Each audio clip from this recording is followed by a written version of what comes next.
Salam Rahayu, salam sahabat Spirit Cirebon, para pemirsa dimanapun Anda berada. Kali ini saya hanya ingin memberikan satu penjelasan ringan tentang satu fenomena yang sudah saya jelaskan di video-video sebelumnya. Bahkan mungkin kalau Anda lihat di video saya di tahun sebelumnya juga sudah menggambarkan betapa dahsyatnya satu fenomena yang terlihat ya. Dari penggambaran saya sebelumnya itu memang wilayah barat dan juga wilayah timur itu menjadi satu titik yang krusial, titik air ya yang cukup besar ya, dan juga beberapa yang terlihat longsor. Memang kalau dilihat dari sisi lempeng patahan, memang secara ilmiah juga terlihat di situ, dan BMKG juga sudah menjelaskan tentang keadaan yang harus diwaspadai, terutama Subang. Kalau vision secara keseluruhan sih sebetulnya hampir di beberapa pesisir pantai Jawa Barat. Yang terdeteksi terakhir itu di bagian Subang dan juga di wilayah timur Jawa, termasuk sebagian Bali dan beberapa wilayah lain di Indonesia. Yang dari video sebelumnya juga saya menjelaskan tentang satu isyarat yang disampaikan oleh leluhur tentang badai angin yang cukup kencang, yang luar biasa. Badai angin ini ya disertai dengan hujan tentunya ya, hujan yang sangat lebat. Sebelumnya juga sebenarnya sudah saya diberitahukan informasi ini sebelum di daerah saya sendiri juga, di kota Cirebon itu terkena badai angin yang cukup besar yang merusak beberapa pohon dan rumah. Ini juga yang mengkhawatirkan saya, yang mungkin juga terjadi di beberapa kota. Oleh karena itu hendaknya ini perlu diwaspadai bersama. Kemudian kalau Anda menanyakan tentang kenapa tidak dijelaskan hari bulannya, 3 tahun sebelumnya juga saya sudah menjelaskan.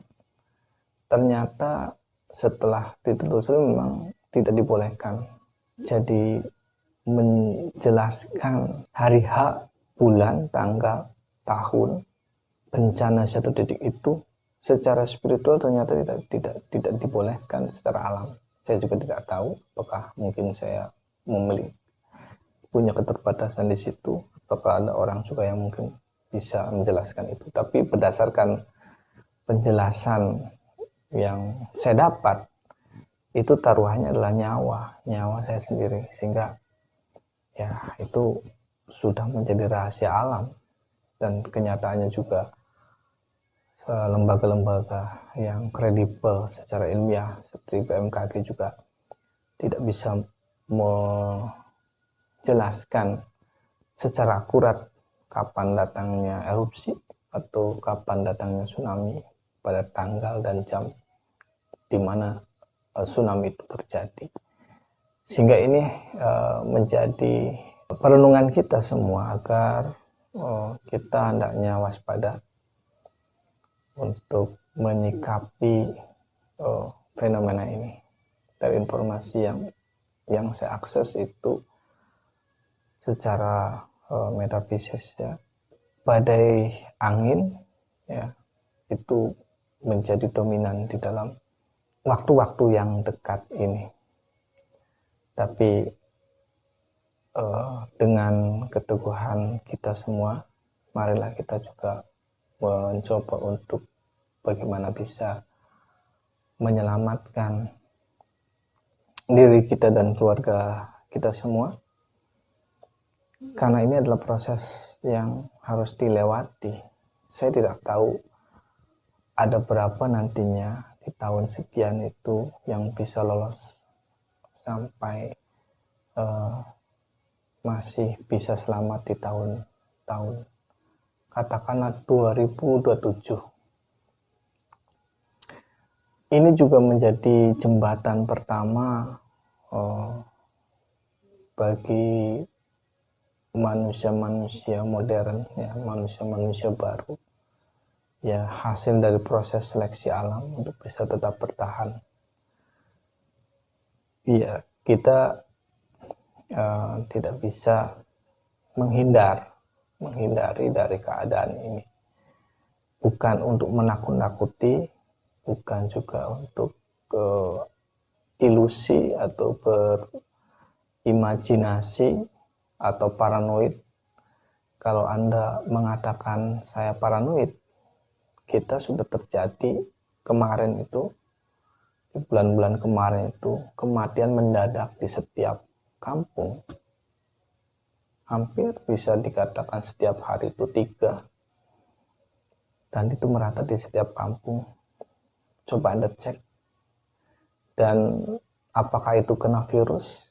Tidak semua kena virus corona, karena nyatanya itu yang meninggal mendadak, keluarganya juga tidak kena virus dan tidak apa-apa, sehat sampai sekarang. Dan itu juga fenomena yang sebetulnya tidak bisa tidak bisa dijelaskan, mungkin belum ada penjelasannya secara ilmiah. Tapi secara spiritual sebetulnya bagi orang-orang yang sangat peka dalam melihat fenomena alam ini, kita terasa betul bahwa ada semacam daya tarik planet, ya.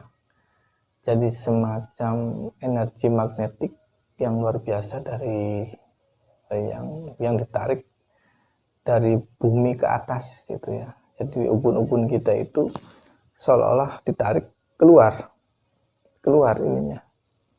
Jadi kita ini sudah sampai ke sini. Jadi kesadaran kita itu sampai berpindah, bergerak seperti itu. Dan bagi yang sensitif mungkin merasakan ada pergerakan titik rasi bintang dan sebagainya, itu mempengaruhi keadaan di bumi, termasuk unsur-unsur gas dan lain sebagainya. Ini yang mungkin perlu ada penelitian atau penelaahan lebih lanjut, yang saya sendiri juga belum bisa memastikan, karena kalau bicara ilmiah ya harus menggunakan alat-alat yang cukup kredibel sehingga itu bisa diterima secara umum. Proses ini adalah migrasi dari satu zaman. Penjelasan saya memang tidak sengaja untuk tidak menggunakan model-model penjelasan teks, ya, yang sudah dijelaskan oleh teman-teman kita di beberapa channel yang lain tentang jangka Jayabaya dan lain sebagainya. Tetapi berdasarkan penelaahan ruhani sendiri, katakanlah seperti itu, sehingga saya tidak membenturkan atau mendekatkan pada peristiwa-peristiwa ini dengan jongko-jongko yang sudah dibaca oleh banyak orang. Tetapi terlihat sangat jelas sekali bahwa proses seleksi alam ini lagi berproses. Kemana arahnya, bagaimana pembentukannya, kita sedang dalam proses itu. Dan orang-orang yang terseleksi itu akan membangun satu peradaban baru, cara berpikir baru, dan pola-pola lama itu ditinggalkan, karena mungkin tidak adaptasi lagi dengan keadaan-keadaan yang sekarang. Bahkan terjadi reformulasi pandangan keagamaan dan juga reformulasi pandangan spiritualitas.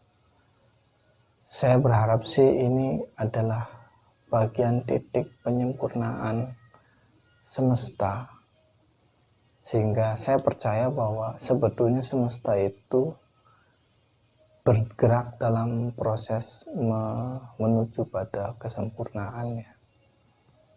Sikap optimis itu yang hendak saya tanamkan, bahwa semesta itu menuju pada kesempurnaan, menuju pada pembaharuan, menuju pada kebagusan, sehingga pola-pola lama yang jelek itu harus segera ditinggalkan. Perilaku-perilaku yang koruptif itu harus segera ditinggalkan. Bagaimana tidak, persoalan-persoalan perilaku yang buruk tidak akan mendapatkan apa-apa, apalagi keadaan alam yang tidak bersahabat dan penuh gambling. Uang yang menumpuk di luar negeri tidak akan bisa dimanfaatkan untuk berdharma. Kalau kemudian digulung oleh semesta, maka tanggung jawabnya itu sangat besar. Mungkin ribuan tahun menjadi orang miskin, atau masuk dalam dunia yang lebih sengsara lagi. Marilah kita membangun satu kesadaran murni untuk bisa mencapai kebahagiaan sejati. Itu saja pesan dari saya. Semoga ini bisa bermanfaat. Salam Rahayu.